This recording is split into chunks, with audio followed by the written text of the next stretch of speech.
There are certain facts that will only sort of appear true when they're being considered or acknowledged, kind of like an extended version of that. If a tree falls in the woods but there's no one around to hear it, does it make a sound? Like, these little pockets of knowledge are in essence sort of meaningless and non-vital to anything whatsoever except for the moment they're being considered.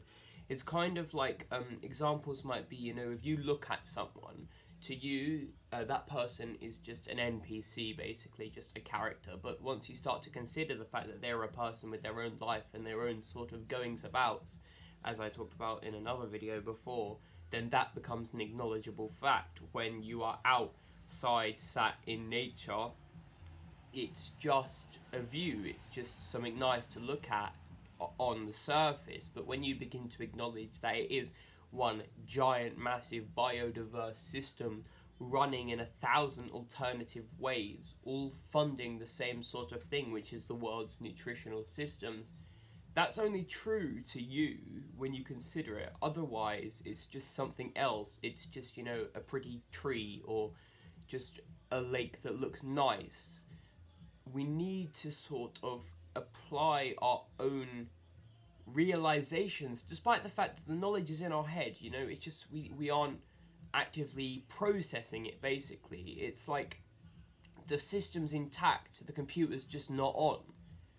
And when we take this moment to sort of reckon with that and really acknowledge whatever the fact may be, it can deepen our understanding so severely that it's a complete different thing. It's just totally removed because we've added an entire level, and may I say dimension, to things.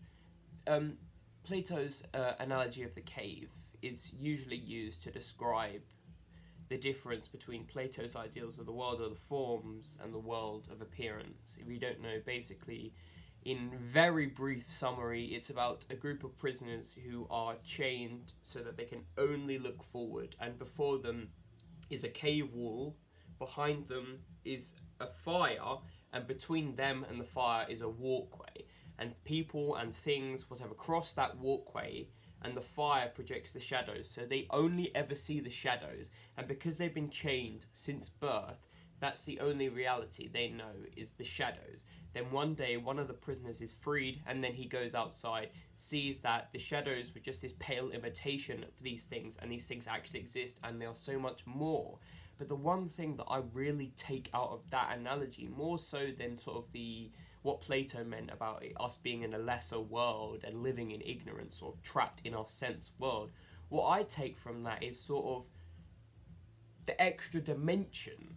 They were living with shadows, which are just 2D images. Then he goes out and he gets the full 3D spectrum of the actual world. What if there's some kind of fourth dimension plane where, when we allow ourselves to deepen everything and fully acknowledge the expanse of what we take for granted as little more than passing by events in our life, when we begin to flood ourselves with every possible sensation, every form of stimuli is evaluated and assessed and is taken to its full potential, then don't we free ourselves and allow ourselves somewhat access to something more?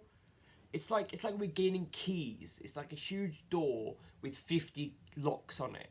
And if we can gain 50 keys, if we can get all of that within us, couldn't we crack it and open that door to a fourth plane, to something just at basis so much more everything? It's just not this, it's far beyond. And it's entirely possible. It's not provable, but it's not disprovable, which is what I love about that fact.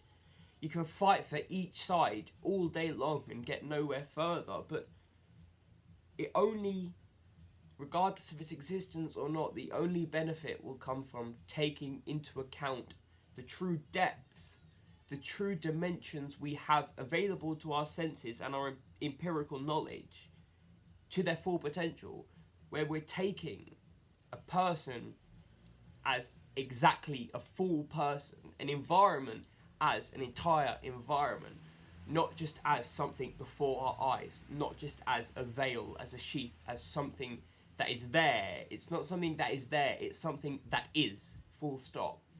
And that's what we need to start fully flooding our systems with if we want anything more, really. Anything at all. The gateway is that sort of overstimulation of everything and anything. That's how we break the boundaries.